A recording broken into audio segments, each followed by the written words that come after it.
찬양하시겠습니다. 찬송가 292장입니다. 찬송가 292장입니다.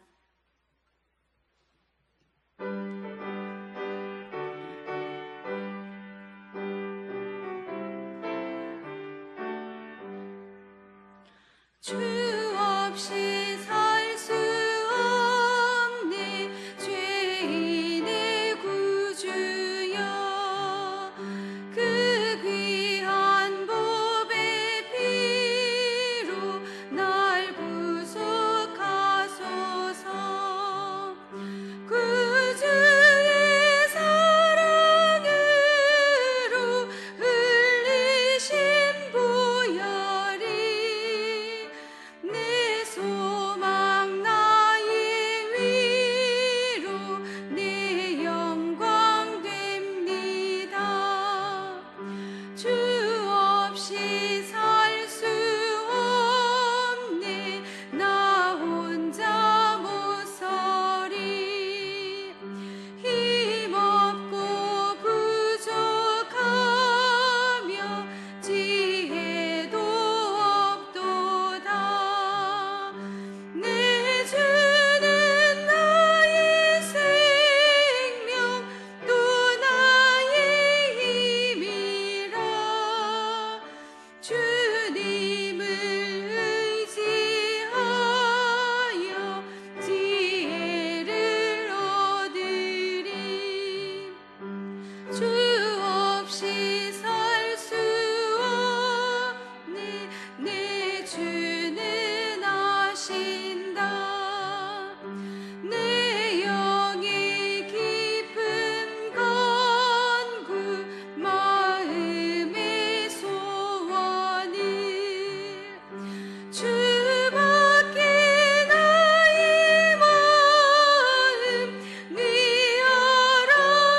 알아주리요 내 마음 위로하사 평온케 하시네 주 없이 살 수 없네 세월이 흐르고 이 깊은 고독 속에 내 생명 끝나도 사나운 풍랑일 때 날 지켜주시니 내 곁에 계신 주님 늘 힘이 됩니다.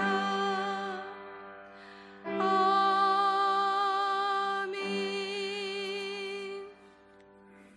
찬송가 270장 찬양 드리겠습니다. 찬송가 270장입니다.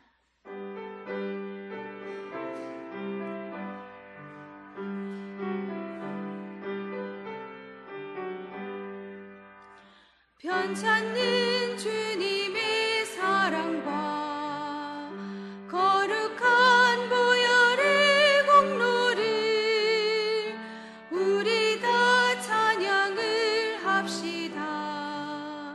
주님을 만나볼 때까지 예수는 우리를 깨끗게 하시는 주시니 그의 피 우리를 눈보다 더 희게 하셨네 우리를 깨끗게 한 피는 무궁한 생명의 물이세 생명을 구원을 받은 자 하나님 찬양을 합시다. 예수는 우리를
주 앞에 찬양할 때까지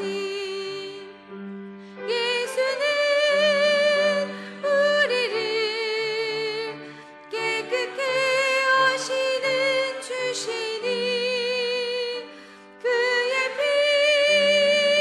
우리를 눈보다 더 이게 하셨네. 3절 하시겠습니다.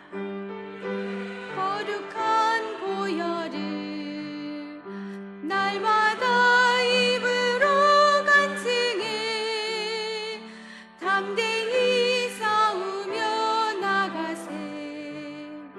천국에 들어갈 때까지 예수는 우리를 깨끗게 하시는 주시니 그의 피 우리를 눈보다 더 이게 하셨네.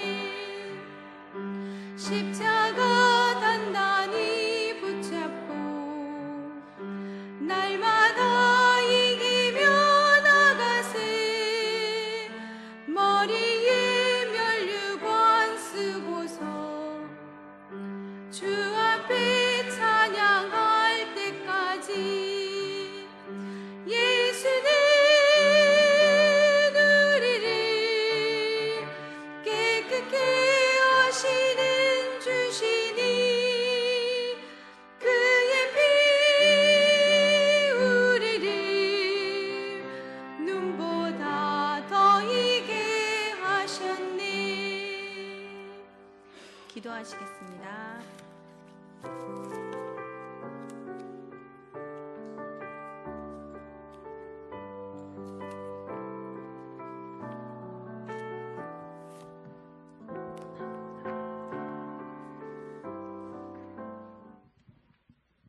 아버지 하나님, 오늘 하루도 동행하시고 함께 하셨던 주님, 귀한 수요 예배를 또 드릴 수 있게 하시니 감사합니다.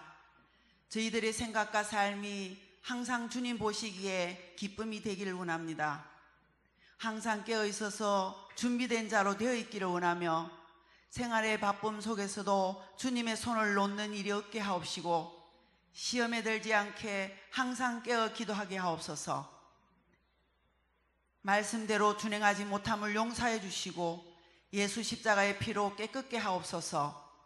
정결한 마음을 우리에게 주시사 세상을 이기며 주님의 뜻을 이루어 드리기 위해 온 마음 다하여 기도할 수 있도록 성령 하나님 도와주시옵소서. 마지막 때를 알리는 전쟁과 기근과 기후변화에 있어서 영적으로 민감하게 깨어 준비하게 하시고 악한 영의 세력에 넘어가지 않게 하옵소서. 이 나라 이 민족을 위한 대통령과 위정자들이 하나님을 두려워하며 하나님의 도움을 간구할 수 있는 자들로 은혜 베풀어 주옵소서. 영유아부부터 청장년에 이르기까지 말씀을 전하는 자나 듣는 자들이 성령의 충만함으로 전해지게 하옵시고 지금까지 준비해온 대입 수험생들에게도 담대함으로 시험을 치를 수 있도록 믿음을 주옵소서. 각 나라와 열방에 이르기까지 선교하는 모든 종들에게도 함께 하시고 주님의 나라가 날마다 확장되어 가게 하옵소서. 이 시간 박 목사님께서 준비된 말씀으로 선포하실 때에 저희들의 영적인 눈과 귀가 열려져서 말씀대로 준행하며 살아갈 수 있도록 은혜 위에 은혜를 베풀어 주옵소서. 이 예배 위에 함께 하실 주님을 찬양합니다. 이 예배를 받으시옵소서. 길이요 진리가 되신 아버지의 사랑을 감사드리오며 예수님의 이름으로 기도하옵나이다. 아멘.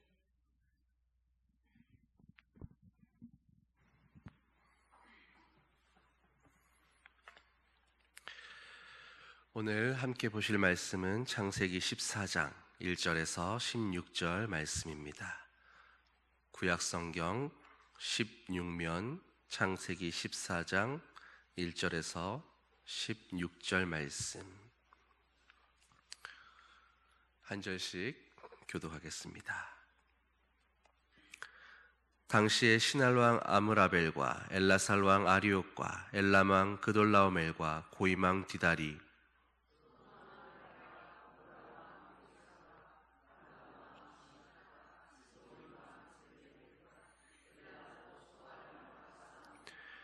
이들이 다 시딤 골짜기 곧 지금의 염해에 모였더라.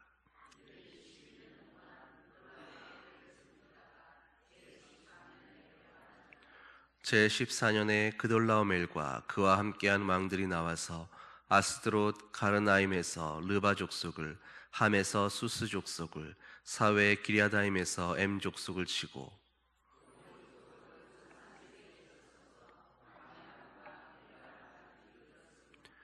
그들이 돌이켜 엔미스밭 곧 가데스에 이르러 아말렉 족속의 온 땅과 하사손 다말에 사는 아모리 족속을 친지라.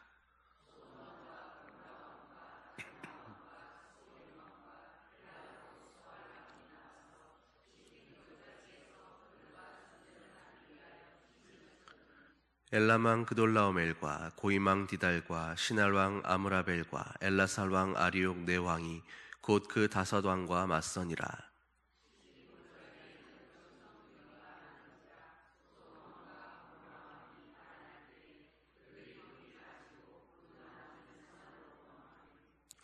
네 왕이 소돔과 고모라의 모든 재물과 양식을 빼앗아가고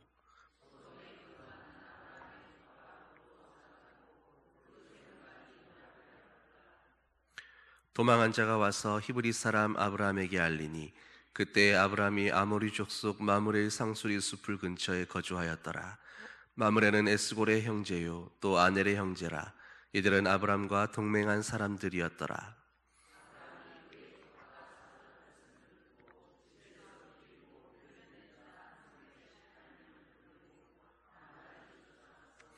그와 그의 가신들이 나뉘어 밤에 그들을 쳐부수고 다메섹 왼편 호바까지 쫓아가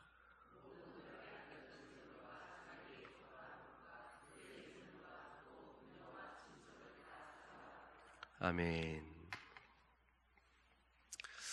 여러분, 우리 속담에 선무당이 사람 잡는다라는 말이 있습니다. 또 서울 가본 사람과 안 가본 사람이 서울이 어떤 모습인가를 놓고 싸우면 누가 이깁니까? 네, 안 가본 사람이 이긴다라는 말도 있습니다.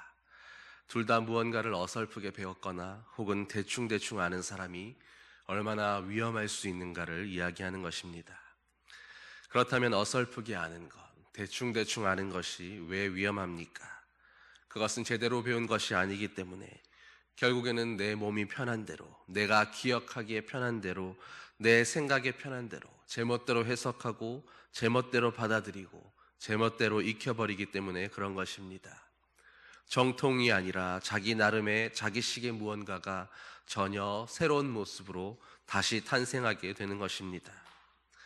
이렇게 한번 자기만의 방식이 굳어지고 자기의 생각이 굳어져 버리면 나중에는 바른 것을 받아들이고 그래서 바꾸고 싶어도 바꿀 수가 없는 잘못된 습관이 되고 맙니다.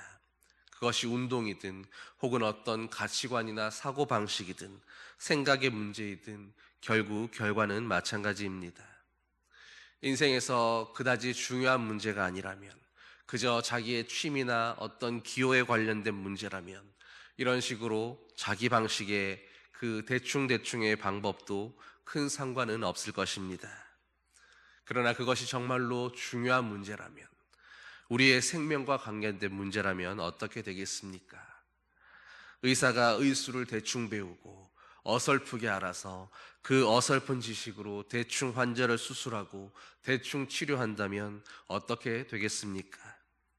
하물며 영원한 생명을 담보하는 신앙이 있어서 우리가 그 신앙을 대충 알고 대충 믿고 대충 신앙생활하는 것으로 만족하고 있다면 그것이야말로 얼마나 위험하고 정말로 아찔한 일이겠습니까? 그런데 여러분, 놀랍게도 실상은 이렇게 대충 믿고 대충 알고 대충 신앙생활하는 그런 그리스도인들이 생각보다 많다라는 것입니다.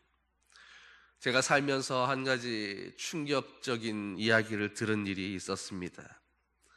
모태신앙이고 3, 4대째 신앙생활을 해온 기독교 집안의 모태신앙인 사람이 태어나서 지금까지 성경 일독을 제대로 해본 적이 한 번도 없었다라는 그런 이야기를 들은 적이 있었습니다. 여러분, 3, 4대 신앙의 집안에서 모태신앙으로 자란 그런 사람들조차도 태어나서 한 번도 성경을 제대로 읽어본 일이 없다라고 이렇게 이야기하고 있다면, 과연 한국 교회의 성도들 가운데에 얼마만큼이나 성경을 제대로 읽고 말씀을 공부하고 복음에 대해서 정확하게 알고 있는 그런 사람들이 있겠습니까? 왜 한국에만 유독 이단들이 넘쳐나고 가짜 기독교, 유사한 기독교의 탈을 쓴 그런 거짓의 영들이 넘쳐나고 있는 것이겠습니까? 우리가 말씀을 정확하게 알려고 하지 않고 그저 주워 들은 대로 혹은 남이 이야기해 준 것만을 듣고 그렇게 대충 믿고 대충 신앙생활하기 때문입니다. 이런 신앙은 예수 믿으면 구원 얻는다라는 오직 그 복음의 근본 원리에 있어서는 그 한마디는 같은 이야기를 들었을 수 있습니다. 그러나 그 신앙을 조금만 더 깊이 파고 들어가 보면 결국에는 내 생각에, 내 가치관에, 내가 생각하는 믿음의 어떤 나만의 구조 속에 기독교의 색깔만을 살짝 덧칠해 놓은 이상한 그리스도인이요, 그래서 쉽게 미혹되고 넘어지고 끌려가는 연약한 그리스도인인 것을 쉽게 알 수가 있습니다. 바로 오늘 본문에 등장하는 롯의 신앙이 바로 이와 같은 이런 신앙의 모습이었을 것입니다. 여러분, 롯이 소돔을 선택해서 거기서 어떤 모습으로 어떻게 살았습니까? 사실 소돔이 롯의 눈에는 마치 여호와의 동산같이 풍요롭고 탐스러운 그런 동산처럼 보였는지 몰라도 그곳은 실상 하나님께서 곧 멸망시키기로 작정하실 만큼 죄악이 넘쳐나는 그런 땅이었습니다. 정상적인 그리스도인이라면, 정말로 제대로 된 하나님을 믿는 사람이었다면 아무리 그곳이 학군이 좋고 생활하기에 편리하다 할지라도 아마 얼마 살지 못하고 금세 뛰쳐나왔을 것입니다. 그러나 대충대충의 신앙을 가진 사람들은 그런 소돔과 고모라의 이상한 문화가 전혀 걸림돌이 되지 않습니다. 오히려 오늘 본문에 나오는 롯은 성문에 앉을 정도로 유력한 그런 위치까지 꿰어찹니다. 이것은 소돔 사람들과 그다지 다르지 않은 모습으로, 그들과 같은 모습으로 어울려 살았다라는 그런 의미입니다. 대충대충의 신앙은 복음의 분명한 기준을 애초에 처음부터 알기를 원하지도 않았고 그렇게 사는 것을 마음으로 옳다고 받아들이지도 않았기 때문에 세상 어디를 가도 그 모습 그대로 잘 어울려 살아갈 수 있습니다. 그들과 똑같은 모습으로 잘 섞일 수 있는 것입니다. 좋지 않은 방법으로 세상의 지위도 잘 얻어냅니다. 오히려 세상 사는 것이 다 그런 것 아니냐고, 그것이 당연한 삶의 지혜 아니겠냐고 당당하게 말을 합니다. 좀 더 나아가면 그래도 명색이 신앙의 사람이라는 자각은 있기에 적당히 자선과 선행을 함으로써 마음 안에 있는 일말의 죄책감마저도 충분히 날려버리고 자기가 오히려 꽤 괜찮은 신앙의 사람이라고, 나 정도면 꽤 괜찮은 믿음의 사람이라고 그렇게 착각까지 하며 살아갑니다. 그래서 대충대충의 신앙은 오히려 교회 안에서는 적당히 한 발 뒤로 물러선 채로 오히려 열광하며 하나님을 쫓아가는 순전한 믿음의 사람들을 향해서 그것은 광신이라고, 맹신이라고 이야기하며 신앙은 이성과 감성이 조화를 이루고 우리와 같이 적당히 지혜롭게 처신할 줄도 알아야 된다고 그렇게 방관자적으로 점잔을 떨면서 그렇게 신앙생활하지만 오히려 세상에서는 도리어 거기가 내게 맞는 옷인 것처럼 더 잘 섞이는 그런 모습을 보여줍니다. 여러분, 그런데 과연 그것이 바르게 신앙생활하는 모습입니까? 정말로 그게 지혜롭게 신앙생활하는 성도의 바른 모습이겠습니까? 본래 성도는 세상과는 구별되어서 하나님의 자녀로 부름받은 사람들입니다. 어두운 세상 가운데에 그 어둠의 세상에 빛을 비추어 주라고 그 빛으로 부르심받은 사람들인 것입니다. 하나님은 우리를 빛과 소금이라고 말씀합니다. 소금은 세상에 썩는 것을 방지하는 역할을 합니다. 그리고 빛은 그리스도가 없는 어두운 곳을 향해서 하나님의 빛과 진리를 선포하고 비추는 역할을 해야 합니다. 그렇기에 빛과 소금으로 부르심 받은 성도는 사실 세상과는 섞일래야 섞일 수가 없는 유별난 존재들인 것입니다. 그런데 대충대충의 신앙을 가진 그리스도인은 오히려 세상이 더 편하게 느껴집니다. 오히려 거기에 있을 때가 더 잘 섞이고 더 마음이 편합니다. 그런 분들에게는 교회가 오히려 더 불편합니다. 예배도 찬송도 뭔가 꺼림직하고 뭔가 나에게는 맞지 않는 것 같아서 불편하기만 합니다. 억지로 하고 있기 때문입니다. 그래서 오늘 본문에 등장하는 롯은 스스로 경건 생활을 지켜나갈 믿음이 없었습니다. 그리고 이것은 너무도 당연하게도 세상과 섞이는 일에 대해서는 전혀 어떠한 부담도 주지 못하는 그런 무미건조한 신앙의 상태에 머무르게 했습니다. 그래서 롯에게는 소돔과 고모라는 견디기 힘든 타락한 세상이 아니라 뭔가 그리스도인인 나와는 맞지 않는 거북한 곳이 아니라 그런 대로 함께 살아갈 만한, 정말로 여기보다 더 좋은 곳이 없을 만한 그런 곳이었던 것입니다. 세상과도 잘 섞일 수 있는 그런 신앙이었다라는 말입니다. 그러나 여러분, 롯이 그런 신앙의 사람으로 살아간 결과가 어떻게 됩니까? 이런 신앙은 맛을 잃은 소금과 같아서 종래에는 세상에서 짓밟히는 비참한 상황에 놓이게 되고 맙니다.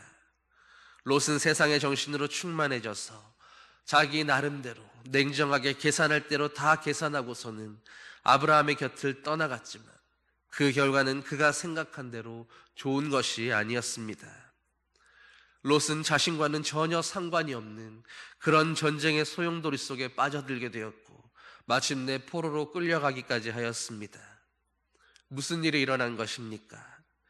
더 잘 살아보겠다고 적당히 한 발은 신앙에 걸치고 또 다른 한 발은 세상에 걸치면서 세상의 향락과 쾌락과 나의 만족도 누리면서, 그러나 또 구원도 잃고 싶지 않은 그런 어종쩡한 신앙으로 살아가다가 결국에는 그 지혜를 가지고 자기 나름의 생각을 가지고 더 잘 살아보겠다고, 더 많은 재산을 일구어 보겠다고 나섰던 길이 이제는 아주 인생을 끝장내는 그런 결과로 이어지게 되었다는 것입니다. 겨우 죽음만은 면하게 된 것 같지만 어쩌면 롯은 이제 평생 노예가 되어 살아가야 할지 모를 비참한 처지에 놓이게 되었습니다. 자세한 상황은 이렇습니다. 소돔과 고모라, 아드마와 스보임과 벨라는 본래 그돌라오멜 왕의 그 연합국들의 속국인 그런 도시국가들이었습니다. 그돌라오멜 왕과 그 연합도시국가 시날과 엘라살과 엘람과 고임의 연합도시국가들이 그들을 다스리고 있었던 것입니다. 4절을 보면 소돔과 고모라와 이 5성읍들은 12년 동안 그돌라오멜 연합을 섬기다가 13년째에 배반했다라고 말씀합니다. 말하자면 이제 그들 나름대로 독립을 선언한 것입니다. 그러자 그돌라오멜 연합이 가만히 있지 않습니다. 그들은 다음 해에 전력을 정비해서 정복 전쟁에 나섰습니다. 그리고 바로 그러한 때에, 그렇게 전운이 감돌고 있던 그 시기에 롯은 소돔과 고모라를 여호와의 동산 같다고 생각하면서 거기가 좋다고 말하며 그곳에 정착하여 그렇게 살고 있었던 것입니다. 결국 여호와의 동산 같다던 롯의 선택은 최악의 선택이 되고 말았습니다. 11절에 내 왕이 소돔과 고모라의 모든 재물과 양식을 빼앗아갔다라고 말씀합니다. 그리고 12절에는 소돔에 거하던 아브라함의 조카 롯도 사로잡아가고 당연히 그의 재물도 다 노략해갔다라고 말씀하고 있습니다. 어떤 일이 벌어진 것입니까? 뭔가 더 많은 재산을 이끌고 세상에서도 더 성공하는 그런 꿈을 품고 왔던 땅에서 이제는 말 그대로 알거지가 된 것입니다. 재산이야 다 잃어버린 것을 다시 노력하고 부지런히 일하면 복구할 수 있다라고 할 수 있겠지만 정작 포로로 잡혀가 있는 그들은 이제는 삶의 마지막 희망도 잃어버린 채 노예가 되어 죽을 때까지 고생할 것이 분명합니다. 어떻게 되어버렸습니까? 롯은 소돔의 주민도 아니었는데 그저 눈에 보이는 대로 그들의 생각, 사람들이 생각하는 그 방식대로 삶의 유리한 점을 쫓아서 선택한 결과로 그들과 동료로 취급되었을 뿐 아니라 모든 것을 잃을 위기에 처하게 된 것입니다. 여기서 우리는 믿음에 대한 그 실상을 분명하게 확인하고 지나가야 합니다. 저는 지금 세상에서 성도의 삶 가운데에서 이 세상에 필요한 부와 여러 가지 누려야 할 것들에 대해서 성도는 완전히 포기하고 다 내려놓고 살아야 된다라고 그런 말씀을 드리는 것이 아닙니다. 롯은 적어도 자신이 살고 있던 그 소돔성의 상황이 자신이 지금껏 삼촌 아브람과 함께 거하면서 느껴오고 겪어보고 경험했던, 또 배워봤던, 어깨 너머라도 보아왔던 그 하나님의 신앙에 비추어서, 그 신앙과 믿음에 비추어서 지금 이 모습이 무언가 잘못되어 있었다라는 것을 분명히 알았을 것입니다. 그런데도 그 신앙과 믿음보다 그곳이 제공하는 육체적인 편안함과 안락함과 그 쾌락과 육체의 즐거움이 더 좋아서 주춤주춤하며 엉거주춤하는 사이에 더더욱 깊은 수렁으로 빠져들고 말았던 것입니다. 이것이 바로 세상과 믿음 사이에, 하나님과 세상 사이에서 어정쩡하게 한 발씩 걸치고 살아가는 대충대충의 신앙을 가진 사람들, 어중간한 신앙을 가진 사람들이 가게 되는 결국의 모습입니다. 정상적인 믿음을 가진 성도라도 때로는 소돔으로 가게 될 수도 있습니다. 그러나 정상적인 믿음의 사람이라면, 하나님을 믿고 있는 사람들이라면 그것이 체질에 맞지 않아서 금방 나오게 되던가, 혹은 이것은 아니라는 판단을 하기까지 비록 시간은 좀 걸리더라도 결국에는 소돔이 주는 즐거움보다 말씀 안에서 누리는 행복과 하나님께 순종하는 즐거움을 선택해서 나오게 될 것이 분명합니다. 그러나 세상도 좋고 믿음도 좋다고 하는 사람들, 이것도 누리고 싶고 저것도 포기하고 싶지 않다고 말하는 그런 대충대충의 신앙을 가진 사람들은 적당히 엉거주춤하며 그곳에서 어울리고 섞이기를 좋아합니다. 그래서 완전한 소돔 사람도 아니면서 그렇다고 성도도 아닌 그런 모습의 삶을 살다가 결국에는 세상과 함께 멸망하는 길로 가게 되는 것입니다.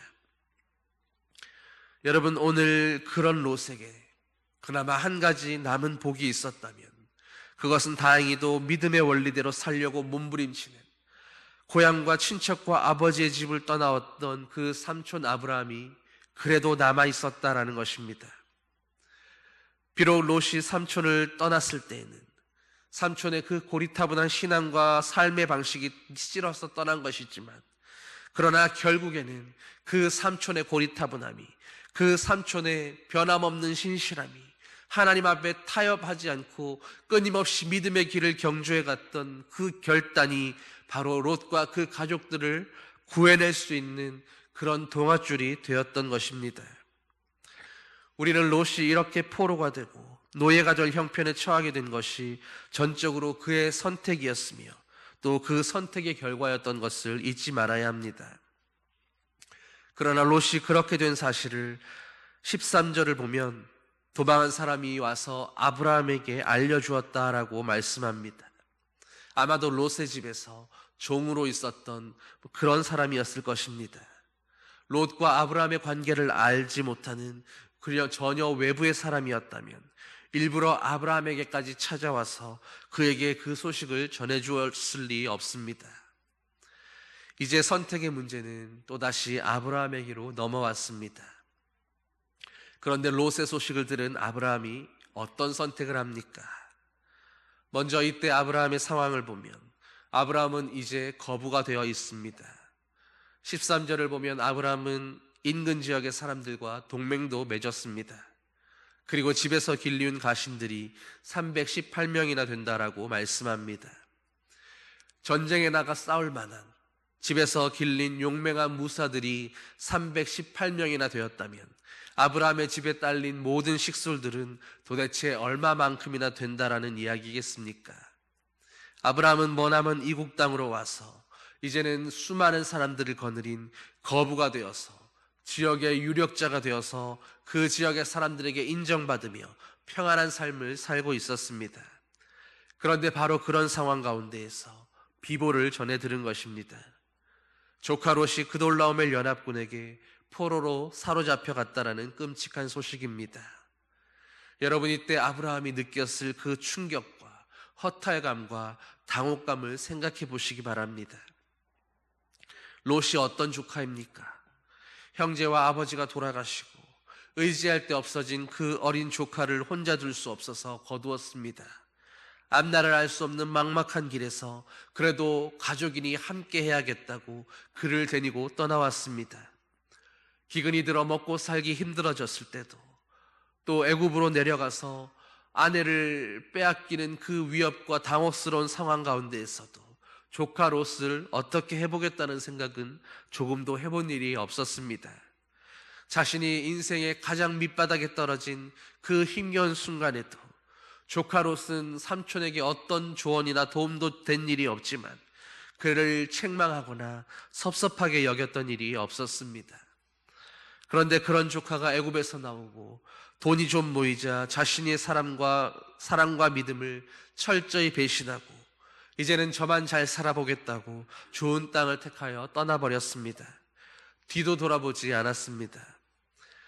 롯이 얼마나 소돔에 머물러 있었는지는 모르겠지만 아마 한동안은 소식 담은 편지 한 장도 보내지 않았을 것입니다. 그러다가 기껏 전해져 온 소식이라는 것이 그가 그돌라오멜 연합군에 포로로 끌려갔다라는 그런 소식인 것입니다. 여러분 같으면, 여러분이 아브라함의 상황이라면 이제 어떤 선택을 하시겠습니까? 객관적으로 보자면 아브라함이 이제 좀 거부가 되긴 했지만 그래도 상대는 여러 도시 국가들의 연합군들입니다. 이미 전쟁도 수없이 치러보았습니다. 훈련된 가신들이 있다고 할지라도 그들은 전쟁 경험도 전혀 없는 그런 사람들일 뿐입니다. 아마 롯이 아브라함의 입장이었다면 이런 상황은 재고의 여지도 없는 그런 상황이었을 것입니다. 어쩌겠나, 자신이 선택한 길인 것을 지금 내 능력으로야 도저히 롯을 구해낼 수가 없으니, 괜히 나섰다가 다 같이 함께 죽을 수는 없으니 그나마 산 사람이라도 살아야지. 아마 롯이 아브라함이었다면 이렇게 말하고 포기해버렸을 것입니다. 아마 저와 여러분이 아브라함이었다도 이렇게 반응하지 않았겠습니까? 그런데 오늘 아브라함은 어떤 선택을 하고 있습니까? 정작 아브라함은 고민할 시간조차 아깝다고 여기는 것 같습니다. 미적거리며 어떻게 할까 고민했다라는 말씀이 전혀 없습니다. 아브라함에게 이 일은 선택의 문제가 아니었던 것입니다. 고민하고 말고 할 그런 문제가 아니었습니다. 무조건 구하러 가야 하는 그런 문제였습니다. 객관적이니 뭐니 상황을 판단하고 전세를 판단하고 세력을 판단해서 이길 만한 가능성이 있는지, 구출해낼 만한 어떤 희망이라도 있는지 그런 걸 판단할 여지조차도 없었습니다. 조카가 고통받고 있었기 때문입니다. 사랑하는 조카의 생명이 걸린 일이었기 때문입니다. 사실 아브라함은 이미 조카 롯을 떠나보낼 그때에도 사랑과 축복의 마음으로 떠나보낸 것이었습니다. 롯을 향해서 조금이라도 서운한 마음이거나 혹은 불편한 마음으로 그를 떠나보내지 않았습니다. 정말로 진심으로 하나님께 그를 축복하며 그가 잘 되기를 바라는 그런 마음으로 보냈습니다. 롯보다 훨씬 큰 마음을 가졌다라는 말입니다. 사랑하는 성도 여러분, 바로 이것이 믿음의 가정에서, 믿음의 가문 안에서의 어른의 모습 아니겠습니까?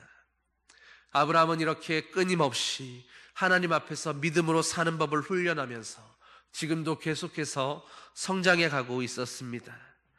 그렇기에 지금 롯이 사로잡힌 그 상황에서 롯을 향해 괘씸하다거나 혹은 용서하지 못하겠다라는 그런 생각은 조금도 떠오르지 않았던 것입니다. 아브라함은 이미 조카 롯의 모든 무례한 행동과 그의 그 매몰찬 모든 그 선택을 그가 떠나보낼 때에 다 용서하고 말았습니다. 사랑하는 마음으로 그를 떠나보냈습니다. 그렇게 이제 롯의 소식을 전해 들었을 때에 앞뒤 계산 없이 머뭇거릴 겨를도 없이 그를 구출하기 위해 바로 길을 떠날 수 있었던 것입니다. 여러분, 롯이 포로로 잡혀 있었던 곳은 아브라함이 있었던 곳에서 무려 180여 킬로미터나 떨어져 있었던 단에 있는 지역이었습니다. 교통수단이 지금처럼 좋았던 때도 아니고 수많은 대군을 이끌고 그 먼 길을 떠나서 조카를 구하러 간다라는 것은 결코 쉬운 일이 아니었을 것입니다. 거리가 너무 머니까 이 무리를 이끌고 며칠을 걸려 가도 그를 구할 수 있을지 없을지 모르니까 포기해도 괜찮겠다라고 그렇게 말할 수 있는 적당한 구실이 되기에 충분했습니다. 그러나 아브라함은 그 모든 어려운 조건들을 전혀 개의치 않고 오로지 롯을 구하기 위해 곧바로 행동에 나섰습니다. 아브라함도 자신의 이 선택이, 이 결정과 이 행동이 자기에게 얼마나 엄청난 손해가 될지 모르지 않았습니다. 그러나 그보다도 조카를 사랑하는 그 마음이 아브라함에게는 비할 수 없이 훨씬 더 컸던 것입니다. 여러분, 오늘 이 이야기를 성경에 기록해 놓고 있는 이유가 무엇이겠습니까? 이것은 그저 한 삼촌이 사랑하는 조카를 구출한 사건, 혈육의 문제만이 아닙니다. 그저 한 집안에서 있었던 한 사건이었다라고 한다면 성경에 이렇게 자세히 기록해 놓을 이유는 없었을 것입니다. 그런데 우리가 잘 아는 대로 창세기의 아브라함 이야기들은 그가 어떻게 믿음의 사람으로, 믿음의 아버지로서, 믿음의 조상으로 훈련되어 가는지를 보여주는 일종의 훈련 교본입니다. 그렇다면 우리는 이 사건 역시도 아브라함의 그 믿음의 연단 과정에서 그 믿음의 훈련과 연관해서 이해하는 것이 옳을 것입니다. 생명을 걸고 모든 것을 걸고 조카 롯을 구하러 갔던 아브라함에게서 우리는 믿음의 삶의 어떤 부분을 엿볼 수 있겠습니까? 앞에서 아브라함은 이미 롯이 떠날 때에 그를 용서했다라고 말씀드렸습니다.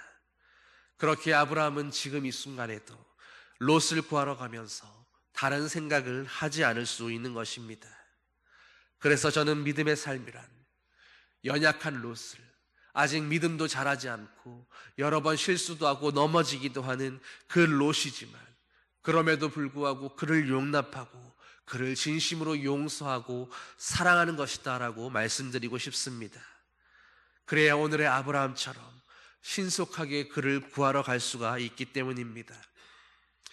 우리가 인생을 살다가 보면 수많은 관계들 속에서 의도치 않게 서로에게 상처를 주고 또 그렇게 받으며 살아가게 됩니다. 어쩌면 이것은 죄로 인해 망가진 세상이고 죄로 인해 망가져버린 인간의 본성이기에 우리가 어쩔 수 없이 겪어야 하는 이 땅에서의 우리의 숙명일 수도 있습니다. 그러나 그럴 때에도 믿는 우리는 진심으로 상대를 이해하고 그의 연약함을 이해하고 받아주면서 그의 죄성으로 인해서 어쩔 수 없이 상처를 주고받게 되는 그 관계를 인정하면서 그를 진심으로 용서하고 받아줄 수 있어야 합니다. 그것이 그리스도 안에서, 하나님 안에서 상대뿐 아니라 바로 자기 자신을 위한 일이기도 하며 또 믿음으로 산다는 것은 바로 그렇게 용서함을 바탕으로 자신을 떠나갔던 롯이지만 그를 구하기 위해 생명의 값이라도 지불할 용의를 갖는 것이기 때문입니다. 왜 이렇게 해야 합니까? 용서받을 자격이 없지만 하나님이 우리를 그렇게 용서하셨고 또 우리를 구할 가치가 없지만 하나님은 그런 우리를 그리스도의 생명보다 값지다고 말씀하시며 하나님의 생명을 던져서 우리를 그렇게 구원해 주셨기 때문입니다. 믿음으로 산다는 것이 결국에는 내가 죽고 예수 그리스도의 형상을 닮은 모습으로 그렇게 변해가는 것이라면, 그렇게 하나님의 형상을 닮은 우리가 하나님의 형상을 닮은 그 모습으로 다시 회복되어 가는 것이라면 우리는 그렇게 끝까지 용서하고 용서할 수 없는 일을 용서하고 사랑할 수 없는 자를 사랑하며 구원받기에 합당하지 않은 자들을 그렇게 구원의 길로 옮겨내기 위해 우리의 생명까지도 내어줄 수 있는 바로 그 모습으로, 그리스도의 모습으로 우리가 살아가는 것이기 때문입니다. 결국 믿음으로 산다는 것은 그것이 항상 손해보는 선택이 된다 할지라도 지체의 아픔을 외면하지 않는 것입니다. 그를 위해서 내가 다소 어렵고 손해가 되고 힘에 겨운 일이라 할지라도 기꺼이 함께 짐지는 자세가 필요하다는 것입니다. 아브라함에게 롯은 생명을 걸고서라도 자신의 모든 것을 던져서라도 구해내야 할 친족이었습니다. 그러나 피가 섞인 친족이라고 다 이렇게 행동하는 것은 아닙니다.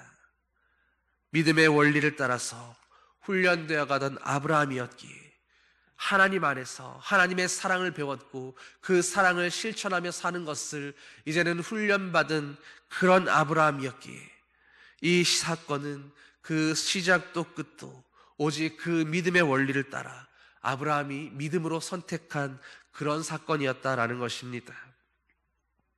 훗날 이 일로 인해서 아브라함은 이 도시국가들의 보복을 받게 될까 두려워하며 잠 못 이루는 그런 모습을 보여줍니다.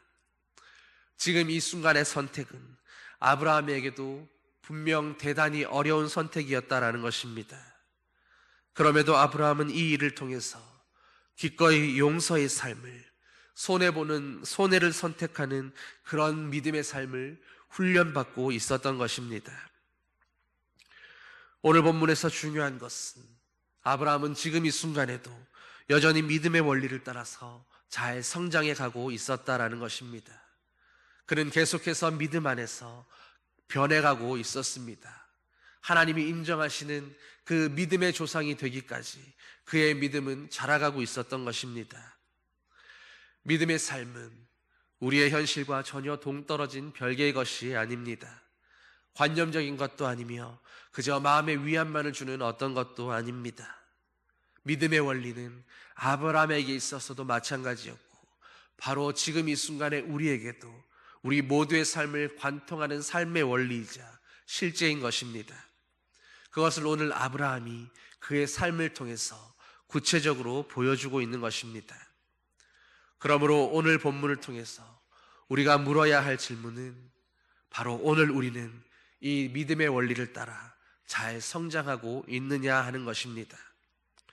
오늘 여러분은 믿음의 원리를 따라서 용서하고 손해보는 선택을 하며 세상과의 관계 속에서 깨끗한 삶을 살아오고 있으십니까? 우리 인생의 중요한 선택을 하게 될 때마다, 중요한 선택의 기로에 서게 될 때마다 바로 저와 여러분에게도 이 믿음의 원리가 선택의 기준이 되고 판단의 근거가 되어야 할 줄 믿습니다.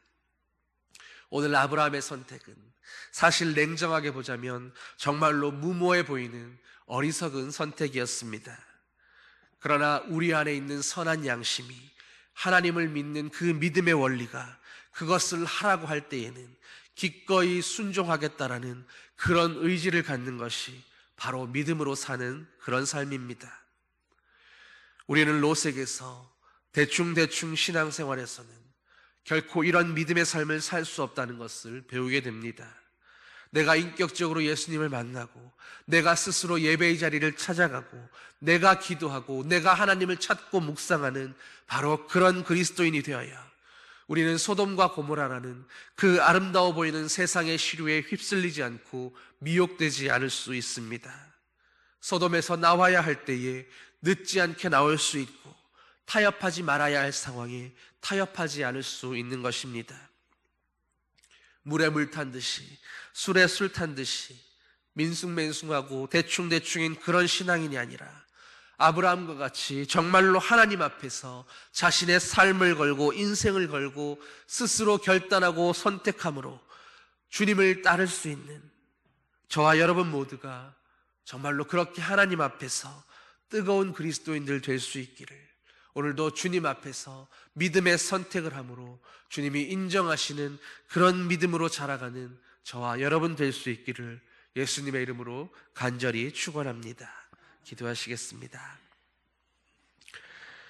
사랑의 아버지 하나님, 오늘 롯과 아브라함을 통해서 극명하게 대비되는 성도의 삶을 바라봅니다.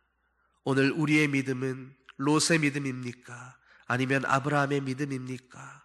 하나님 아버지, 주님 앞에서, 주님의 보좌 앞에서, 주님의 십자가 앞에서 우리가 롯인지 아니면 아브라함인지 우리가 우리의 모습을 온전히 바라보게 하여 주시고, 지금 이 순간에 하나님 앞에서 롯의 삶을 살아갈 것인지 아니면 아브라함의 삶을 살아갈 것인지 우리의 믿음의 결단을, 믿음의 선택을 주님 앞에서 내릴 수 있는 아버지의 자녀들 되게 하여 주시옵소서. 아브라함이 주님과 함께 동행하며 날마다 믿음의 조상으로 그렇게 무럭무럭 자라갔던 것처럼 오늘 우리도 주님과 함께하는 이 신앙의 여정 가운데 날마다 한 걸음씩이라도 조금 더 믿음의 선택을 하고 믿음으로 자라갈 수 있는, 믿음에 더 단단히 서 있고 더 깊이 뿌리 내려 튼튼하게 자라가는 믿음의 자녀들 되도록 주님 인도하시고 이끌어 주시옵소서. 오늘도 주님과 동행한 하루를 감사하며 내일 살아가는 그 삶도 주님 인도하여 주셔서 믿음의 길을 걷고 믿음의 선택을 하고 믿음의 방향을 바라보며 살아갈 수 있는 아버지의 거룩한 자녀들 되게 하여 주시옵소서. 예수님 이름으로 감사드리며 기도드립니다. 아멘. 433장 함께 찬양하겠습니다.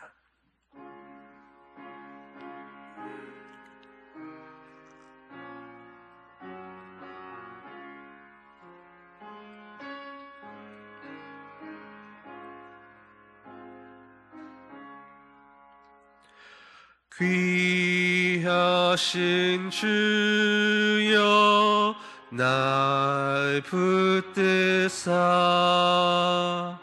주께로 날마다 더 가까이 저 하늘 나라 나 올라가 구주의 품 안에 늘 안기어 영생의 복 받기 원합니다. 봉헌할 물건 나 없어도 날마다 주께로 더 가까이 내 죄를 주께 다 구하니 주님의 보혈로 날 씻으사 눈보다 더 희게 하옵소서. 간악한 마귀 날 꾀어도 주 예수 앞으로 더 가까이 이 세상 속한 그 허영실 또 주한 생각을 다 버리니 정결한 마음 내게 늘 주소서. 이 세상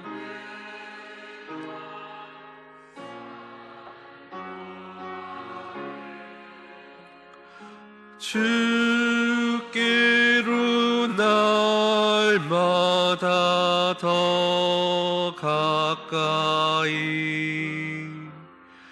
저 배는 천국 나 들어가 한없는 복 악을 다 얻도록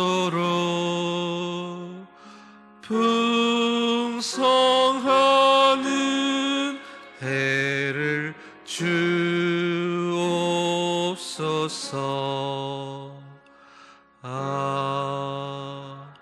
아멘.